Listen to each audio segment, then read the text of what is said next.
पुण्यातल्या एका कॅफेबाहेर सुरू झालेला वाद काही मिनिटात इतका चिघळला की प्रकरण थेट जीवघेण्या हल्ल्यापर्यंत पोहोचलं. 19 वर्षाचा reel creator Atharva Jagtap, social मीडियावर मोठा फॉलोअर्स बेस आणि दुसरीकडे महिला रील स्टार माधवी कुंभार, दोघांमधील जुना वाद पुन्हा एकदा समोर आला आहे. 15 ऑगस्टच्या पहाटे पुण्यात घडलेल्या या घटनेने सोशल मीडिया विश्वात खळबळ उडाली आहे. अथर्ववर नेमका कुठे आणि कसा हल्ला झाला, या प्रकरणामागे अनेक महिन्यापासून सुरू असलेला वाद काय होता आणि या प्रकरणात पोलिसांनी आतापर्यंत कोणावर, कशी आणि काय कारवाई केली आहे, चला संपूर्ण प्रकरण समजून घेऊयात.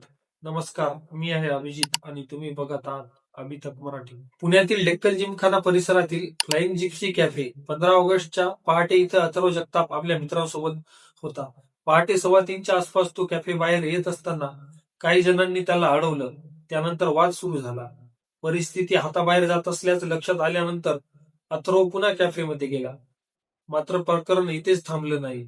आरोपानुसार त्याच्या मागोमाग काही जण कॅफेमध्ये आले आणि त्याच्यावर हल्ला करण्यात आला. या हल्ल्यात कोयत्याचा आणि तलवारीचा वापर करण्यात आल्याचं आरोपात स्पष्ट करण्यात आलं आहे. अथर्वच्या डोक्यावर आणि गळ्याच्या परिसरात वार झाल्याची माहिती समोर आली आहे. याशिवाय त्याला लाथा, मुक्यांनी आणि खुर्च्यांनी देखील मारहाण केल्याचाही आरोप आहे. घटनेनंतर अथर्वला उपचारासाठी रुग्णालयात दाखल करण्यात आलं असून त्याच्यावर उपचार सुरू आहे. पण या संपूर्ण प्रकरणात सगळ्यात महत्वाचा मुद्दा आहे तो म्हणजे हा वाद कुठून चालू झाला. पोलिसांच्या तपासानुसार अथर्व आणि माधवी हे एकमेकांना आधीपासून ओळखत होते. काही महिन्यांपूर्वी सातारा जिल्ह्यातील कास पठार परिसरात कारला कट मारण्याच्या कारणावरून दोघांमध्ये वाद झाला अशी माहिती आता समोर आली आहे. पुढे हा वाद केवळ प्रत्यक्ष भेटीपुरता राहिला नाही. सोशल मीडियावर एकमेकांच्या रील्स, कमेंट्स, लाईक्स आणि टोमण्यांमुळे वाद वाढत गेला. लाईक्स आणि फॉलोअर्सच्या या सोशल मीडिया विश्वात दोन्ही बाजूंमध्ये तणाव निर्माण झाल्याचं पोलिसांच्या तपासातून समोर आलं आहे. आणि या जुन्या वादाची परिणिती अखेर 15 ऑगस्टच्या पहाटे झाल्याची हल्ल्यात झाली आहे असा पोलिसांचा तपास आहे.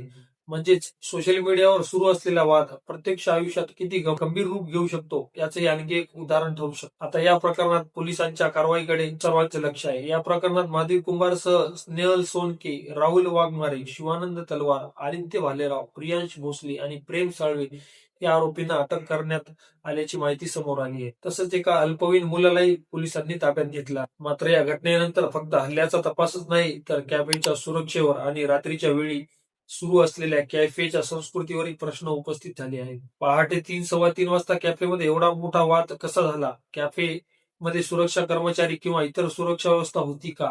हल्लेखोरांकडे शस्त्र असेल तर ते कॅफेच्या आतपर्यंत कसे पोहोचले? आणि सर्वात महत्वाचं म्हणजे हा वाद होण्याची शक्यता असताना देखील दोन्ही गट एकाच ठिकाणी कसे आले? या प्रश्नांची उत्तरं पोलीस तपासातून स्पष्ट होणं महत्वाचं आहे. कारण हा केवळ दोन रील क्रिएटर्स मधील वाद राहिलेला नाही. या घटनेमुळे सोशल मीडिया फॉलोअर्स आणि सोशल मीडिया स्टार्स, ऑनलाईन लोकप्रतिनिधी भोवती निर्माण होणाऱ्या स्पर्धेवरही चर्चा सुरू झाली आहे. रीलवर मिळणारी लाईक्स आणि सेकंदात वाढू शकतात, फॉलोअर्स आणि सेकंदात वाढू शकतात.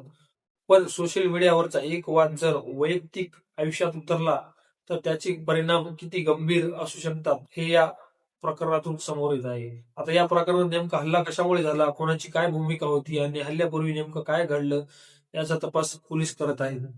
सध्या अथर्व जगतापवर रुग्णालयात उपचार सुरू आहेत. या घटनेतील पुढील तपास आणि न्यायालयीन कारवाईनंतर आणखी कोणती माहिती समोर येते हे पाहणं देखील तितकंच महत्वाचं ठरणार आहे. दरम्यान या प्रकरणाबाबत तुमचं मत काय आहे ते आम्हाला नक्की कळवा.